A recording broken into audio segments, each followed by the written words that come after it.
आपण पाहत आहात सत्यदर्शन न्यूज। आरोग्य मंत्री तानाजी सावंतच्या ताफ्याला अपघात, मंत्री सुखरूप। आरोग्य मंत्री तानाजी सावंतच्या ताफ्याला अपघात, ताफ्यातील गाड्या एकमेकांवर आदळल्या। कोल्हापूर। आरोग्य मंत्री तानाजी सावंत यांच्या ताफ्याच्या कोल्हापुरात अपघात झाला। या अपघातात सुदैवाने जीवितहानी झालेली नाही। मंत्री तानाजी सावंत यांचे सहाय्यक किरकोळ जखमी झाले आहेत। दरम्यान मंत्री तानाजी सावंत यांना कोणतीही दुखापत झाली नाही। कोल्हापुरात करवीर निवासिनी श्री अंबाबाई दर्शन करून झाल्यानंतर तानाजी सावंत ज्योतिबाला दर्शनासाठी जात होते।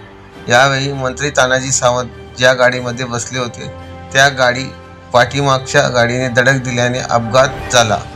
यामध्ये तानाजी सावंत यांच्या सहाय्यकाला किरकोळ दुखापत झाली। दरम्यान आरोग्य मंत्र्याच्याच ताफ्यात जिल्हा प्रशासनाची रुग्णवाहिका नसल्याचे समोर आलं आहे। सावंत यांच्या ताफ्यामध्ये जिल्हा प्रशासनाकडून कोणतीही रुग्णवाहिका सहभागी नव्हती। सत्यदर्शन न्यूजला लाईक करा, शेअर करा, सबस्क्राईब करा।